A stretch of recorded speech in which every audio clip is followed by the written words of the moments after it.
세상을 변화시킨, 세상을 바꾼 정말 많은 위인들이 우리 가운데 있습니다. 우리가 알고 있는 정말 수많은 사람들이 있는데요. 그런데 약 100년 전에, 지금으로부터 약 100년 전에 독일에 살았던 철학자 중에 여러분 잘 아시는 이 니체라는 사람이 있습니다. 그리고 그의 저서 차라투스트라는 말했다라는 그의 책에서 그의 주인공의 입을 벌려서 정말 이 세계를 변화시켰던 아주 유명한 말을 그가 남겼죠. 여러분 잘 아시는 말이죠. 바로 신은 죽었다입니다. 신은 죽었다. 그는 자신도 책임지지 못할 이 말을 하고 죽었습니다. 근데 여러분, 신은 죽었다 그의 말이요, 사실은 우리 모두가 다 무신론자가 되자 하나님은 죽었다 이런 말일 수도 있지만, 사실은 그가 이 신은 죽었다라는 말에서 그가 정말로 하고 싶었던 말은 무엇이냐면요, 여기서 신은 무엇이냐면은 절대 기준으로서의 공리를 얘기합니다. 그러니까 우리 모두가 다 가지고 있는 그 절대 기준이 바로 이 신이라는 것이에요. 그때까지만 해도 모든 인간들은 각자가 하나의 그 선을 가지고 있었어요. 하나의 기준을 가지고 저 기준에 부합하면 맞는 것이고 저 기준에 탈락하면 악이다라는 것을 다 가지고 있었습니다. 그런데 이 니체라는 사람이 하는 말이 무엇입니까? 이 하나님, 절대 기준이 되는 이 하나님으로 존재되는 그 기준을 빼버리겠다는 것입니다. 그리고서 누가 기준점이 되느냐? 바로 우리 각 사람이 기준점이 되어 살자. 신은 죽었으니까 이젠 우리가 신이 되어서, 우리가 절대 기준점이 되어서 살자, 이 말인 것입니다.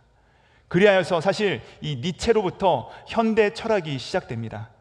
포스터 모더니즘이 시작되는 것이죠. 하나님은 치우고 우리 자신이 기준점이 되자. 그래서 뛰어난 사람, 우리 각 사람이 철인이 되자. 스스로 노력을 해서 정말로 뛰어난 사람으로서 우리가 살아가자, 이런 말을 했다는 것입니다. 그러나 여러분, 과연 그의 바람대로 되었습니까? 우리가 이 시대를 바라볼 때 과연 그가 말한 대로 우리 각자가 절대 선이 되어서 살아가고 있느냐라는 것입니다. 아니죠. 도리어 세상은 혼잡해졌고 선이 없고 기준점이 없기 때문에 각기 소견에 오른 대로 정말로 혼잡한 세상을 우리가 살아가고 있고 그것들을 목도하며 살아가고 있다는 것입니다. 하나님과 이별하고 하나님으로부터 멀리 떨어지고 그분을 등지고 나서는 모든 것이 무너졌어요. 모든 것이 휘몰아치고 정말 근간이 없어진 이 세대 가운데서 우리가 정말로 회복해야 될 것은 바로 하나님인 줄 믿습니다. 하나님께서 우리의 절대선이 되어주시고 그분의 말씀만이 우리의 기준점이 되어야 된다는 것이죠. 그렇게 우리가 하나님께로 돌이켜야 된다는 것이에요. 자, 이 돌이킴에 있어서 정말로 중요한 책이 바로 오늘 우리가 함께 읽은 이 요한계시록이라는 것입니다.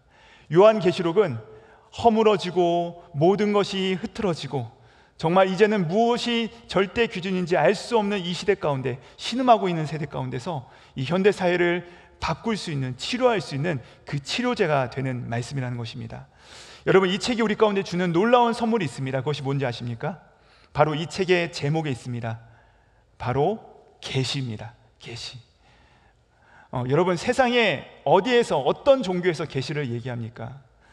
계시의 존재를 과연 세상 사람들이 알기나 하냐는 말입니다. 계시란 무엇입니까, 여러분? 계시가 정말로 뜻하는 것이 무엇이죠?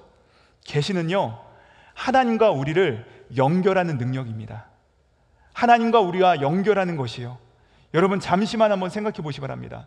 우리 가운데 계시가 있습니다. 우리 가운데 계시가 있어요. 이 세상은요, 눈에 보이는 것이 전부라고 생각합니다. 눈에 보이는 것에 잇대어 살아가야 된다고 생각을 합니다.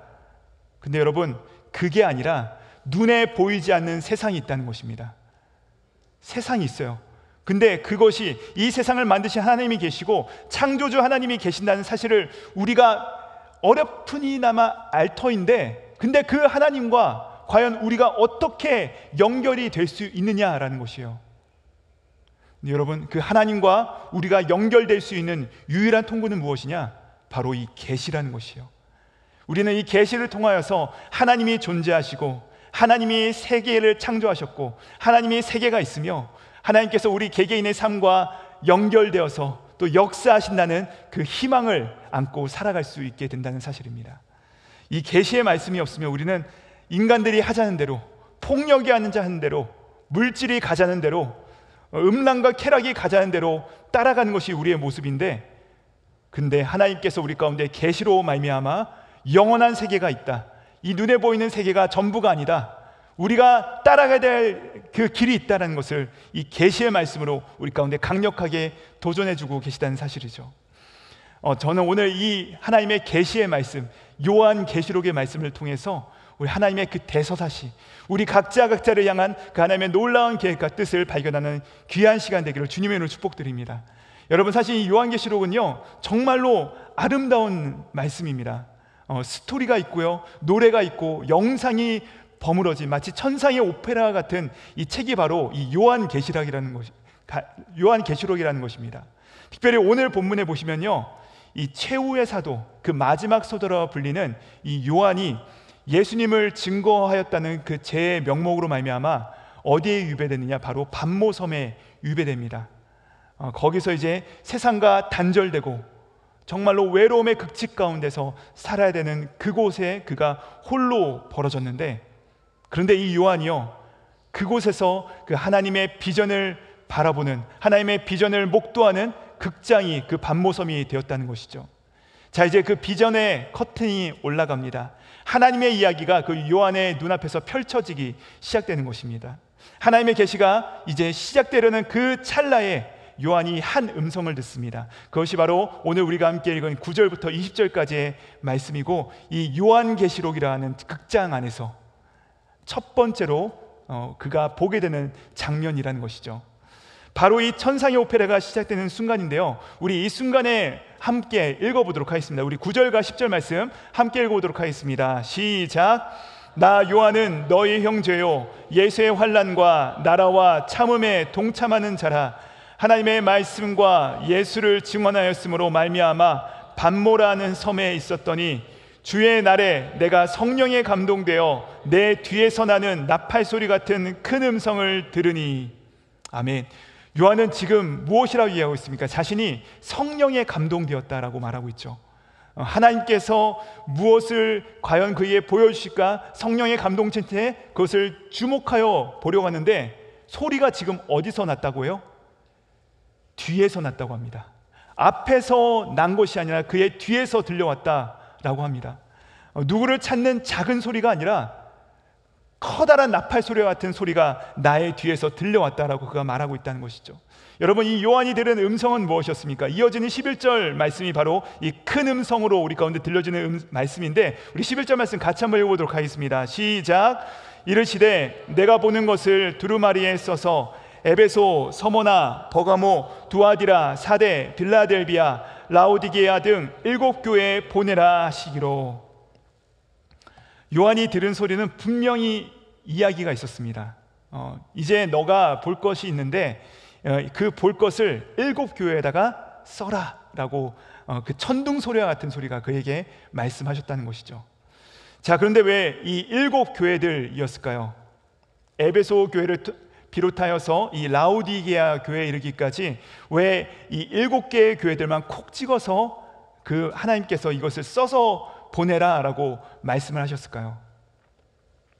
여러분, 지금 이 7개는요 지금으로 말하자면 지금 터키 지역, 우리가 이제 곧 가게 될 그 터키 지역에 있는데, 성경에서는 이 소아시아 지역에 있다라고 얘기합니다. 근데 이 소아시아 지역은 바로 이 계시를 지금 보고 있는 요한이 그가 가장 왕성하게 목회를 했던 그 활동 무대였다는 것입니다. 요한에게 있어서 이 7교회는요 전혀 낯선 교회들이 아니었어요.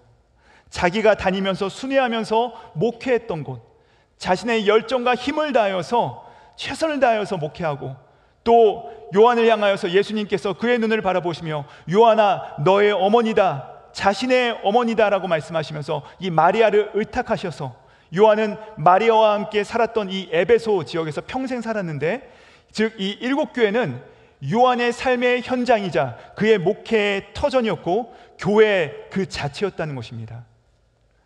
이 큰 목소리의 주인공이 바로 이 요한의 삶의 현장을 잘 알고 있었다는 것이죠. 그가 어떤 자인지 알고 계셨다는 것이에요.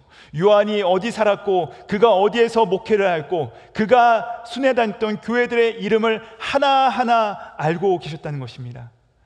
자, 그런데 왜 이 7교회를 택하셨을까요? 왜냐하면 일곱 교회 말고 그 당시에 여러분 잘 아시듯이 골로새 교회도 있었고요, 또 고린도 교회도 있었습니다. 그 지역에 또 수많은 교회들이 있었어요. 그런데 왜 하나님께서는 여러 교회들 가운데서도 꼭 일곱 교회를 찍으셔서 지목하셨을까? 많은 학자들은 아마도 이 일곱 교회가 당시에 이 교통과 우편의 중심지였기 때문에, 그래서 이 일곱 교회에 편지를 전달하면 그들이 이것을 돌려보기 용이했기 때문에, 이것을 서로 돌려보면서 은혜를 받기 좋았기 때문에 거기로 보냈다라고 해석을 합니다. 아주 일리 있는 해석 같습니다. 그런데 동시에 이 일곱이라고 할 때, 이 일곱이라고 하는 이 숫자가 주는 아주 메시지가 있다는 것입니다.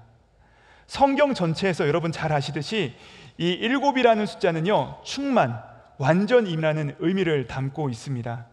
기능적으로 이 메시지를 주변에 있는 여러 교회들이 함께 읽으라는 그 전달하라는 역할도 있겠지만, 그 중에 꼭 일곱 교회를 선택하신 까닭은 이 메시지가 하나님의 완전수, 즉 하나님의 모든 교회에 원활하게 전달되기를 원하셨다는 것이죠. 그것이 바로 이 목소리의 소원이었다는 것입니다. 목소리의 주인공의 소원이 바로 모든 교회들이 이 음성을 듣기를 원하셨다는 것이에요. 즉 요한계시록을 수신하는 일곱 교회의 의미는 무엇입니까? 첫째, 우리와 동떨어진 곳에 있는 것이 아니라 바로 우리 삶의 현장, 우리의 가정, 우리가 살아가고 있는 일터, 또 우리 킨즈 한인 교회, 지금으로 말하자면 우리 교회에 보내주신 하나님의 말씀이라는 것입니다. 동시에 이 일곱 교회라는 말은요, 모든 교회를 상징하는 모든 그리스도인들, 저와 여러분에게 보내지는 그 대표성을 가지고 하나님께서는 이 일곱 교회를 언급하고 계시다는 것이죠. 자, 근데 이 11절에서 이 소리가 요한에게 큰 나팔 소리와 같은 목소리로 각각 이 에베소로부터 라우디게까지 일곱 개에 써서 보내라 하는 것을 우리가 함께 들었습니다. 즉 이 요한계시록은 우리 이 시대를 살아가는 저와 여러분에게 주시는 하나님의 말씀이라는 것입니다. 크고 선명한 목소리를 들은 요한은요, 그 메시지를 아까도 우리가 함께 살펴보았듯이 그의 뒤로부터 들었습니다. 앞에서 들은 게 아니라 뒤로부터 그가 듣잖아요. 그래서 이 목소리의 주인공이 누구신지 너무나도 궁금했습니다. 그래서 그가 어떻게 하죠? 뒤를 돌아봅니다. 앞으로 집중하여 눈을 바라보고 있던 그가 뒤를 돌이켜서 누가 계신가 보는데, 그때 바로 이 요한이 한 분을 목격하게 됩니다. 뒤로 돌아서서 본 그 한 모습, 그것이 바로 12절과 13절에 나오는데요, 우리 함께 12절과 13절 말씀 함께 읽어보도록 하시겠습니다. 시작. 몸을 돌이켜 나에게 말한 음성을 알아보려고 돌이킬 때 일곱 금촛대를 보았는데, 촛대 사이에 인자 같은 이가 발에 끌리는 옷을 입고 가슴에 금띠를 띠고. 여러분, 요한이 몸을 돌이키자 그의 눈에 들어온 분은 인자와 같은 분이 계셨다라고 말씀하고 있습니다. 그리고 이 인자 같은 분은 다니엘서 7장에서도 예언되었듯이 구름 타고 오실 그분, 영원하신 그 하나님께서 인간의 몸을 입고 이 땅 가운데 성육하신 바로 우리 구주 예수 그리스도셨습니다. 그런데 이 예수님께서 지금 어떤 옷을 입고 계시느냐? 발에 끌리는 옷을 입고 가슴에는 금띠를 두르고 계셨다라고 말씀하고 있습니다. 이것은 무엇을 상징하냐면 바로 제사장의 그 복장을 의미하고 있는 것입니다. 가슴에 금띠를 둘렀다는 것은 성경에 이 대제사장들의 모습을 묘사할 때 등장하는 모습이고, 또 그가 발에 끌리는 옷을 입었다는 것은 긴 세마포 옷을 의미하고 있는 것입니다. 즉 바로 이 인자 같으니 하나님의 어린 양, 죽임당한 그 예수님께서는 대제사장의 옷을 입고 그의 앞에 서 계셨다는 것이죠. 그런데 그분이 서 계신 곳이 어디냐? 일곱 금촛대 안에 서 계셨다. 나중에 20절에 보시면 우리가 이 하나님께서 말씀을 직접 해석해 주시잖아요. 그 일곱 금촛대는 뭐라고 말씀하세요? 일곱 교회라 라고 말씀하십니다. 즉 주님께서는 지금 대제사장의 옷을 입고 교회 한가운데 서 계시고 계신 것이죠. 요한이 몸을 돌리자마자 그 예수님을 목격하게 된 것입니다. 요한은요, 단번에 예수님을 알아봤어요. 그리고 그분의 모습, 그 영광스러운 모습을 7가지 표현으로 묘사를 하는데, 이어지는 14절과 16절의 말씀에서 그 모습이 나오는데, 우리 함께 그 모습을 함께 읽어보도록 하시겠습니다. 시작. 그의 머리와 털의 희기가 흰 양털 같고 눈 같으며, 그의 눈은 불꽃 같고, 그의 발은 풀무불에 단련한 빛난 주석 같고, 그의 음성은 많은 물소리와 같으며, 그의 오른손에 7별이 있고, 그의 입에서 좌우의 날성검이 나오며, 그 얼굴은 해가 힘있게 비치는 것 같더라. 아멘.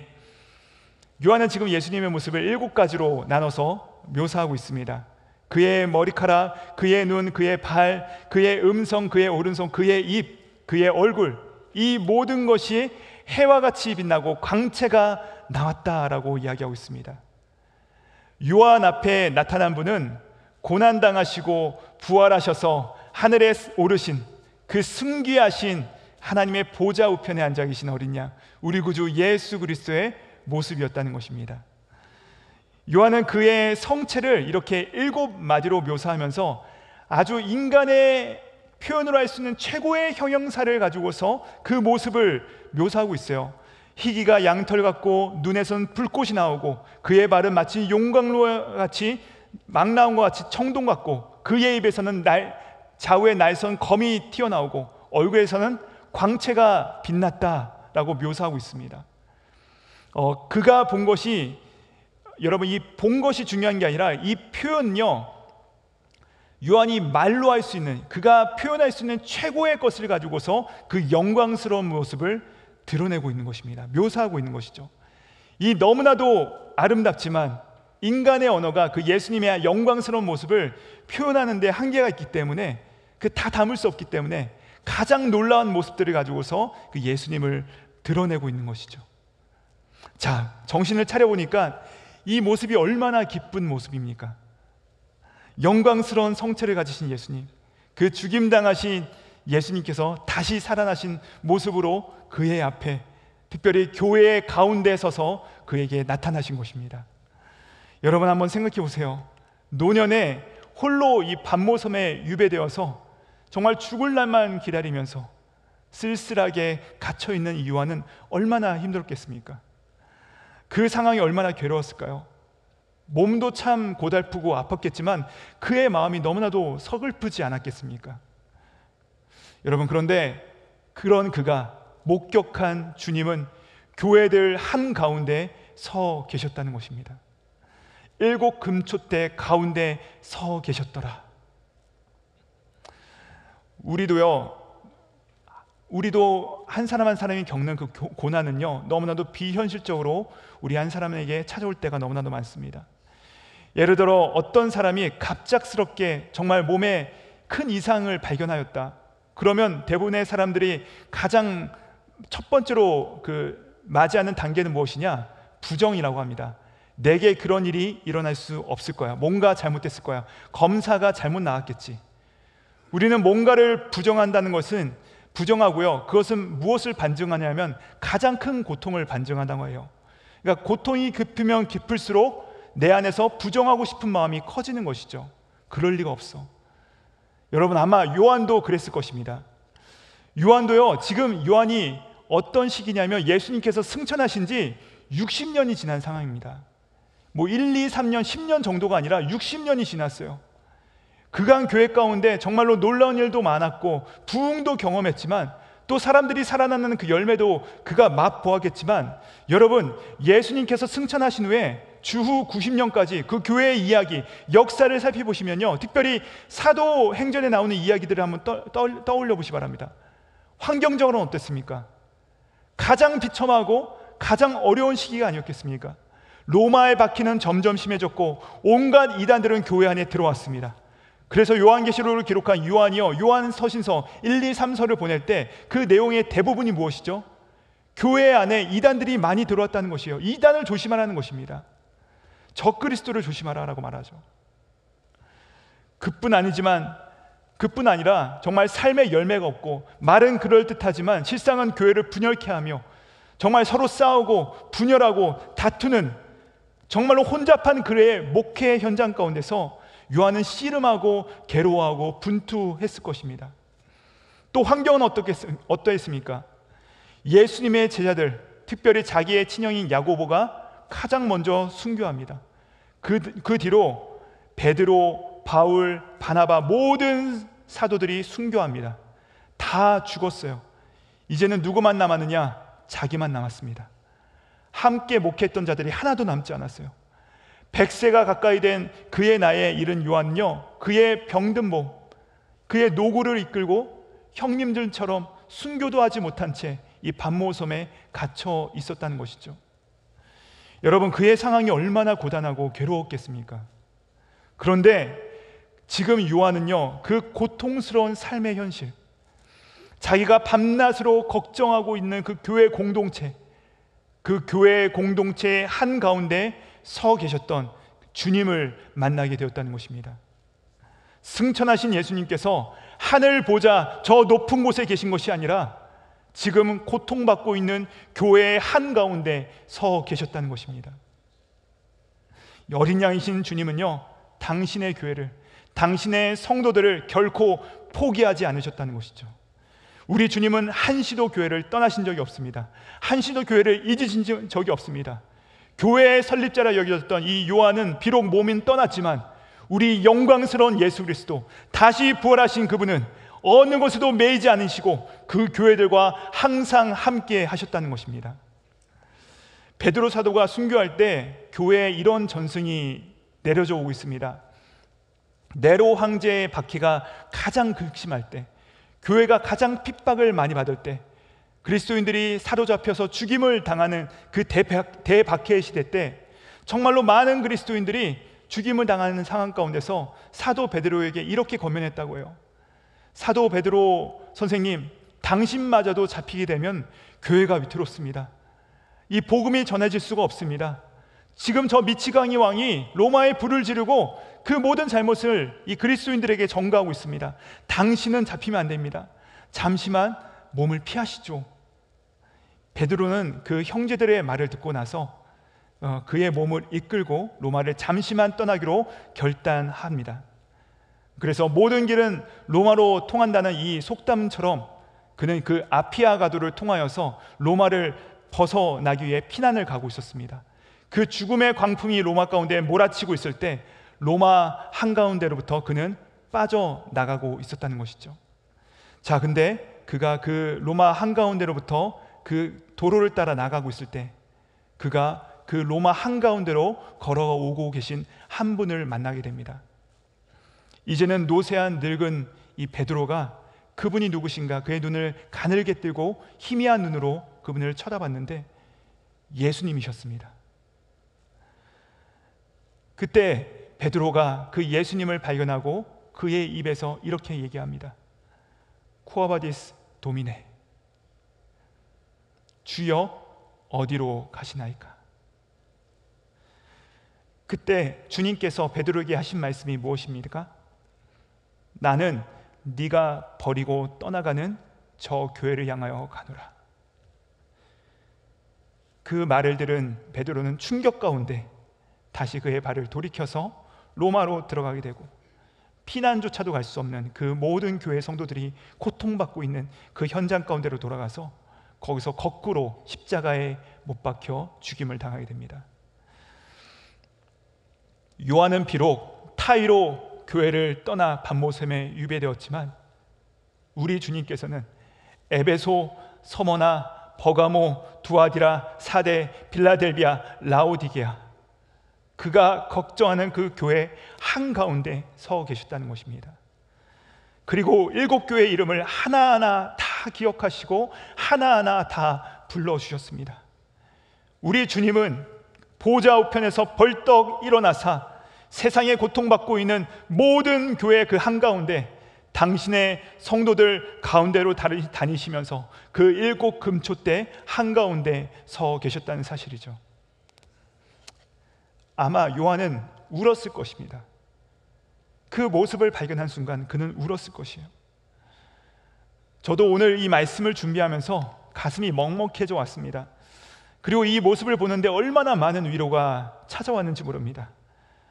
저는 이를 통해 우리 주님은 교회로 모인 바로 우리들 한가운데 서 계심을 다시 한번 확신할 수 있게 되었습니다. 저는요, 신학교 다닐 때 얼마나 절망했는지 몰라요. 제가 신학교를 다닐 때 정말로 입에 담을 수 없는 일들이 교회 가운데 많이 벌어졌습니다.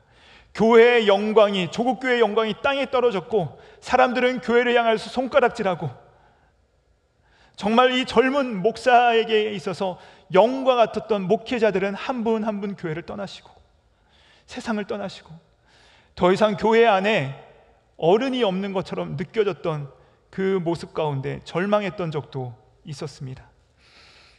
저는 한동안 이 험한 다음 세대 가운데서 이 평범한 종이, 아니 이 부족한 종이 어떻게 하나님의 말씀을 선포하며 교회 가운데 교회를 섬기며 나아갈 수 있을까 절망한 적이 있었습니다. 어떻게 저 영웅과 같은 목사님들이 안 계신데 이 교회를 함께 나아갈 수 있을까 고민한 적이 많았습니다.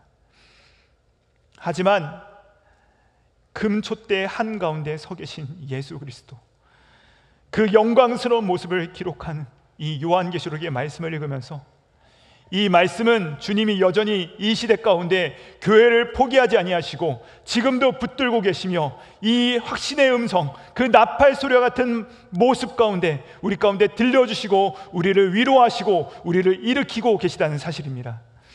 우리도 눈을 들어 그 일곱 금촛대 가운데 서 계신 그 주님을 바라봐야 된다는 것입니다. 이것이 바로 교회의 희망이 있다는 것입니다. 사랑하는 여러분, 교회는요 영웅과 같은 인물들을 요청하는 것이 아닙니다. 교회는요 영광스러운 주님의 임재를 기다려야 됩니다. 하나님의 교회는 이 시대 정말로 많은 복음의 도전들을 맞이하고 있습니다. 여러분, 우리가 보고 있지 않습니까? 얼마나 많은 도전들이 교회로 밀려오고 우리 자녀들을 뒤흔들고, 정말로 어려운 사실은 이 환경 가운데 있다는 것은 분명한 사실입니다. 우리가 부정할 수 없어요. 세상으로 나가서 그리스도인으로 불리는 것이 너무나도 불리하고 이제는 부끄러운 그런 이런 가운데 살아가고 있는 것이 바로 우리의 모습일진데, 우리 안에서도 물론 회개하고 돌이키고 고쳐야 될 것이 많기 때문에 더 부끄럽고 주님께 죄송스럽죠. 그러나 주님은 바로 이 마지막 시대 가운데, 주님의 교회들 가운데, 세계 모든 열방 교회 가운데 당신의 교회들을 사랑하시고 버리지 않으셨음을 다시 한번 이 말씀을 통해서 확신하시는 저와 여러분 되기를 주님의 이름으로 축복드립니다. 주님의 임마누엘의 약속, 주 하나님이 우리와 함께 하신다는 이 언약은 지금도 유효합니다. 우리 가운데 서 계신 그 영광스러운 예수님의 모습은 우리 가운데 이렇게 말씀하고 있는 것 같지 않습니까? 얘들아, 걱정하지 말아라. 얘들아, 포기하지 말아라. 내가 너희와 함께 있지 않니? 내가 너희 한가운데 있지 않니? 너희는 혼자가 아니란다. 내가 너희와 함께 한다라고 우리 가운데 들려주신 듯 합니다. 여러분, 예수님의 이 임마누엘의 약속의 말씀은 사실이었습니다. 걱정하지 말라, 두려워하지 말라, 내가 너와 함께 있다는 이 약속의 말씀은 지금 우리 퀸즈 한인교회를 향해서도, 또 지금 여러 가지 어려운 일로 고립되는 듯한 선교지를 향해서도 하나님께서는 동일하게 예수님께서 함께 하신다는 이 음성을 우리 가운데 들려주고 있음을 기억하시길 바랍니다. 예수님을 만난 이 요한은요 다리에 힘이 풀렸습니다. 여러분, 진짜로 그렇습니다. 그 주님의 영광스러운 모습을 보게 되면요, 당장 우리가 힘이 날 것 같지만 어떤 현상이 우리 가운데 나타나게 되면 힘이 풀립니다. 말이 많아지고 나의 힘을 주장하고 나의 말을 더 많이 할 것 같지만 그렇지 않다는 것이에요. 말이 줄어듭니다. 힘이 빠지기 시작합니다. 다니엘도 그가 비전을 바라봤을 때, 환상을 봤을 때 몇 일 동안 몸져 누웠다라고 말을 하고 있고요, 이사야 선지자도 성전에 들어가서 그가 그 우시아 왕이 주던 그 절망의 순간 가운데 하나님의 영광을 그가 보게 되었을 때 그 쉐키나를 경험했는데, 그때 그가 어떤 상황을 맞이하게 됩니까? 하나님의 그 임재 가운데 오호라, 나는 망하게 되었도다. 차기 깊은 절망 가운데 그가 들어가게 되었습니다. 나는 입술이 부정한 사람이요, 나는 입술이 부정한 백성들 가운데 거주하면서 만군의 여호와이신 하나님을 대면하였다 하면서 그가 절망합니다. 다리와 팔에 손이 힘이 다 풀리고 내가 아무것도 아닌 것 같은 그 절망을 맞이하게 된다는 것이죠. 사랑하는 여러분, 우리는 이런 면에서 우리가 가장 먼저 맞이해야 될 상황은 바로 우리는 절망해야 된다는 것입니다. 내가 파산한 자임을 기억하셔야 된다는 것이요, 나에겐 소망이 없다는 것, 나에게 희망이 없다는 것은, 나는 아무것도 아니고 정말 쭉정이 같은 자라는 것을 우리는 기억해야 된다는 것입니다. 이미 죽임을 당했어야 될 존재이고, 넘어졌어도 몇 번이나 넘어졌고 정말 포기해야 될 사람이라는 것을 우리가 먼저 인정해야 된다는 것입니다. 왜냐하면요, 우리가 절망을 인정할 때 바로 거기서부터 하나님의 희망이 시작한다는 것이죠. 교회 앞에서 절망하는 것은요, 실패와 좌절이 아닙니다. 사람들 앞에서 용기 백배하지만 혼자 있을 때 우울증에 빠지고 좌절하고 낙심하는 그 인간의 밑바닥을 우리 모두 경험해 보지 않았습니까? 우리 앞으로 볼 때는 모두가 다 건강해 보여, 모두가 다 문제가 없어 보입니다. 하지만 여러분, 우리가 각자가 인생의 깊은 어둠이 찾아올 때 그 텅 빈 감정, 정말로 그 외로움을 안고서 한 번쯤은 다 경험해 보지 않았습니까? 사람 앞에서 우리는 울지 말고 하나님 앞에서 울어야 된다는 것입니다. 하나님 앞으로 나아가야 된다는 것입니다. 하나님 앞에서 절망해야 된다는 것이에요. 그리고 그 본질적인 절망으로부터 우리의 회복은 시작되게 된다는 것입니다. 요한도 그 영광스러운 모습을 보고 절망했어요. 마치 죽은 사람처럼 쓰러졌다라고 말하고 있습니다. 그 내용이 바로 17절부터 19절에 나오는데, 우리 함께 17절부터 19절의 말씀 같이 한번 읽어보도록 하시겠습니다. 시작. 내가 볼 때 그의 발 앞에 엎드려져 죽은 자같이 되매 그가 오른손을 내게 얹고 이르시되 두려워하지 말라. 나는 처음이요 마지막이니 곧 살아있는 자라. 내가 전에 죽었노라. 볼지어다 이제 세세토록 살아있어 사망과 음부의 열쇠를 가졌노니 그러므로 내가 본 것과 지금 있는 일과 장차 될 일을 기록하라. 아멘. 사랑하는 여러분, 주님 앞에 쓰러지는 것이 복인 줄 믿으시기 바랍니다. 요한은요, 영광스러운 주님을 보면서 그 앞에 죽은 사람처럼 지금 쓰러져 있었다는 것이죠. 여러분, 성경에 나오는 사실 모든 사람들은 다 이 쓰러짐을 경험했습니다. 하나님을 만났을 때 그들은 모두 다 하나님 앞에 넘어짐을 경험했던 자들이었다는 것입니다. 그것을 다른 말로 무엇이라 말하냐? 십자가의 경험이라 말합니다. 십자가를 통과하지 않고선 우린 중생과 그 하나님의 능력을 경험할 수 없다는 것이에요. 요한은 십자가 위에서 그 그리스도처럼, 마치 그분처럼 죽은 자처럼 그가 발견되었습니다. 그 순간 먼저 살아나신 분, 우리 예수님께서 17절 말씀 보니까 그가 오른손을 내게 얹으시고, 하나님 앞에 절망하는 사람들에게 예수님께서는 그의 피 묻은 손으로 안수해 주신다는 사실입니다. 그리고 안수하며 말씀하시죠. 여러분, 예수님의 못자국 난 손으로 안수해 주시면 죽은 자 같은 자들이 일어나게 될 줄 믿습니다. 그것이 바로 주님께서 하나님의 사람들의 결핍과 한계와 고통과 연약함 가운데 빈들에 저물어져가는 인생 가운데 놓인 우리에게 찾아오셔서 새로운 역사를 일으키시는 하나님의 손길이라는 사실입니다. 여러분 잘 아시는 말씀이죠. 하루는 한 여인이 예수님께 찾아왔습니다. 많은 자들이 그를 끌고 왔죠. 가늠한 여인이었습니다. 유대법에 따라서 이미 얻어맞은 자였어요. 그의 머리는 헝클어졌고 옷은 찢어져 있고 이미 돌을 맞아서 피가 흐르는 상태에서 예수님 앞에 던져졌습니다. 아마도 그녀는 그 날이 그녀의 마지막 날임을 직감했을 것입니다. 죽음의 절망에 이른 상황이었던 것이죠. 그러나 요한복음 8장 보니까 결국 고소하려 했던 자들이 한 사람 두 사람씩 다 떠나가고 그 자리에 찢겨지고 벗겨진 그녀의 인생을 마지막으로 절감했던 그 여인과 예수님만 남아 있었습니다. 그녀는 도망칠 힘도 남아 있지 않았어요. 그래서 어떻게 하죠? 그분 앞에 엎드러져 있었습니다. 쓰러져 있었죠. 그냥 주님 앞에 넘어져 있었습니다. 근데 여러분, 그날 그녀는 새 생명을 얻지 않습니까? 주님께서 그 여인에게 말씀하시죠. 여자여, 너를 정죄하던 자들이 어디 있느냐? 마치 시편의 말씀처럼 사망아, 너의 쏘는 것이 어디 있느냐? 그 말씀처럼 여자여, 너를 정죄하던 자가 어디 있느냐? 그 후에 예수님께서 이 여인에게 다음과 같이 말씀하시죠. 나도 너를 정죄하지 아니하노니 다시는 가서 죄를 범하지 말라. 그리고 나서 예수님께서 이 여인에게 이렇게 설명을 하세요. 나는 세상의 빛이니 나를 따르는 자는 어둠에 다니지 아니하고 생명의 빛을 얻게 될 것이다. 이 가늠하다 잡혀온 여인처럼 요한도 그날에 주님을 만났고 거기서부터 다시 한번 살아갈 힘과 용기를 얻게 되었다는 것입니다. 다시 감당할 사명을 그가 깨닫게 되었다는 것입니다. 늙어서 유배지에서 죽기를 기다렸던 그 요한에게 그가 여전히 보아야 할 것이 있었고 기록해야 될 것이 있었고 또 전해야 될 소식이 있음을 깨닫게 된 것이죠. 그러면서 주님께서 손으로 그에게 안수하시면서 이렇게 말씀하시지 않습니까? 두려워하지 말아라. 나는 처음이요 마지막이다. 곧 지금 살아있는 자다. 나는 전엔 죽었지만 그러나 보아라, 나는 세세토록 살아 영원한 사망과 죽음을 이기고 음부의 권세를 이기고 생명의 열쇠를 가진 자다. 그러므로 네가 본 것과 네가 지금 경험하고 있는 것을 기록하라. 여러분, 이 말씀은 바로 오늘날 우리에게도 유효한 말씀인 줄 믿으시기 바랍니다.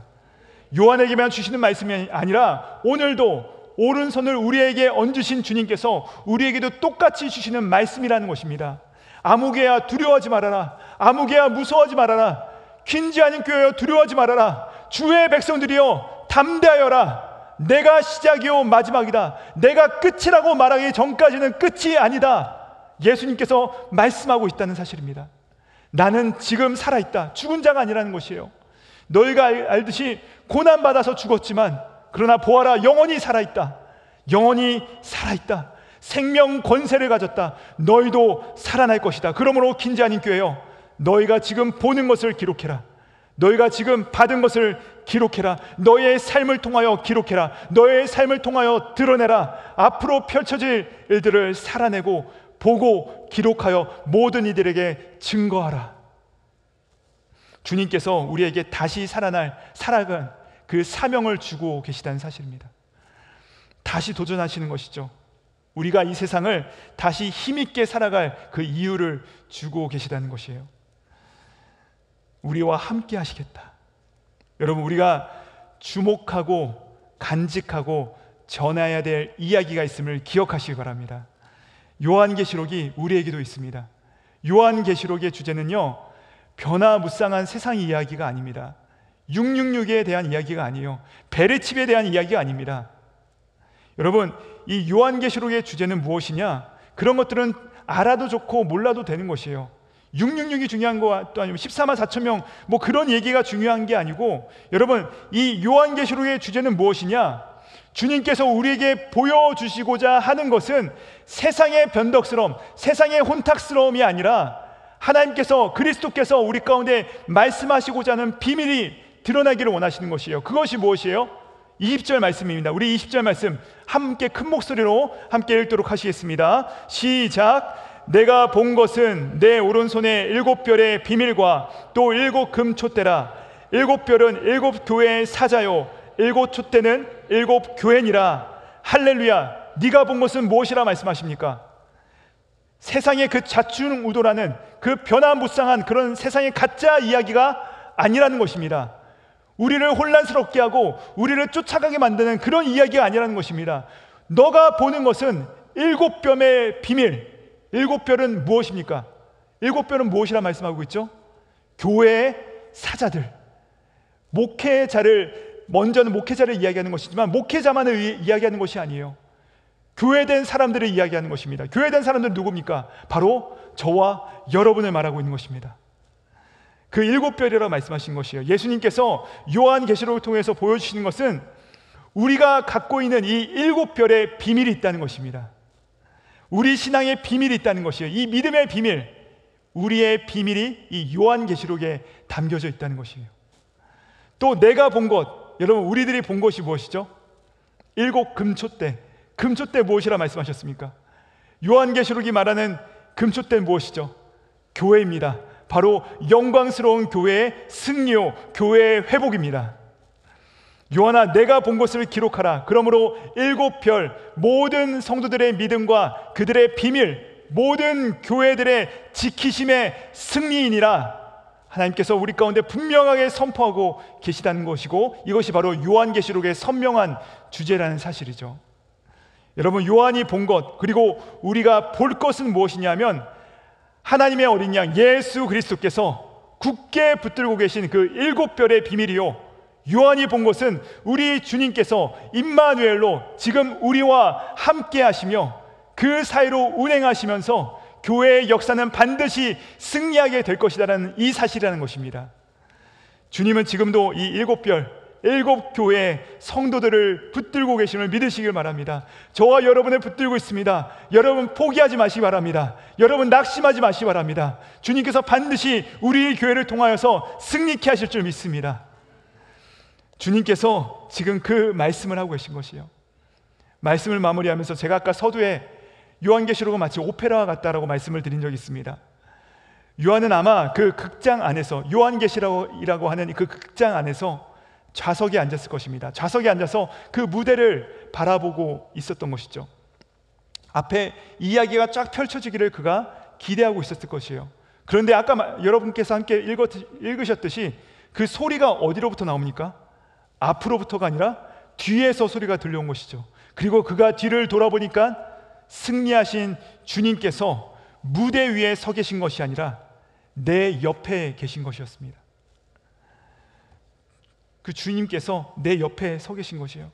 그리고 죽은 자와 같이 쓰러진 우리에게 안수하시고 우리의 손을 붙드시고, 나중에 요한계시록 4장에 가보시면 아무개야 너는 관찰자가 아니야, 너는 방관자가 아니야, 너는 왕같은 제사장이야, 너는 거룩한 백성이야, 나의 소유야 하시면서 그의 손을 붙잡고 그 오페라의 무대 한가운데로 그를 이끌고 올라가신다는 것이에요.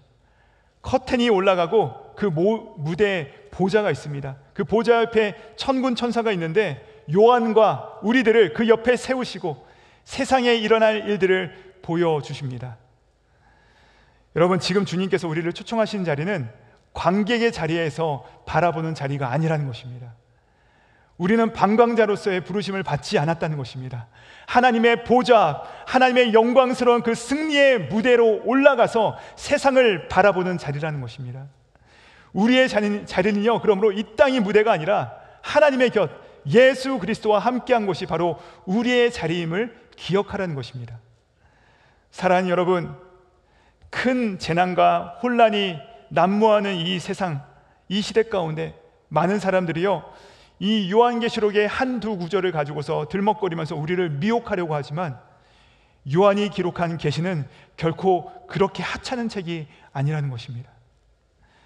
경건한 믿음과 예수 그리스도의 손으로 안수받아 다시 한번 살아난 그 새 생명, 그 십자가를 통과한 자들은 누구나 이해할 수 있는 것이 바로 이 요한계시록의 말씀인 줄 믿습니다. 그리고 이 말씀을 읽고 듣고 삶으로 기록하는 우리는 예수님과 함께 그 영원한 무대 가운데 선 자들이라는 것입니다. 그러므로 사랑하는 여러분, 땅의 것이 아니라 하늘의 것을 바라보시기 바랍니다. 하늘의 것을 사모하시기 바랍니다. 여러분, 그 무대 위로 올라가시기 바랍니다. 예수님께서는 이미 승리하신 그 역사 가운데 그 주님께서는 보좌 위에 쓰셨습니다. 그리고 우리를 초청하십니다. 우리의 삶을 들여서 그분께서 우리와 함께 동역하기를 원하십니다. 사랑하는 여러분, 그 영원한 자리에서 이 유한한 땅에 펼쳐지는 사건들을 바라보면서 우리가 이 땅에 속한 자로서 살아가는 것이 아니라 저 영원한 나라에 속한 자로서 하나님께서 결국 승리케 하실 것을 믿으면서 이 교회의 모든 사역 가운데 함께 기쁨으로 승리하시고 또 동참하시면서 나아가시는 저와 여러분 되기를 우리 구주 예수님의 이름으로 축복드립니다. 기도하시겠습니다. 사랑하는 주님, 우리가 주님과 함께 얼굴과 얼굴을 마주할 그날을 소망합니다. 주님께서 내 곁에 서 계심을 보았을 때 요한이 새롭게 살 힘을 얻었던 것처럼 임마누엘의 예수님을 체험하며 이 자리 가운데 세상에서 지치고 넘어지고 쓰러진 자들 있다면 주님 일어나게 하시고, 긴주하는 교회의 모든 권속들을 일어나게 하시고, 이 무더운 여름 우리 모든 성도들이 사명과 살아갈 힘을 가지고서 그 승리하신 그리스도 안에서 소망을 갖게 하여 주시옵소서. 우리 가운데 계신 우리 주님을 찬양하며 우리 구주 예수 그리스도를 받들어 기도드립니다. 아멘.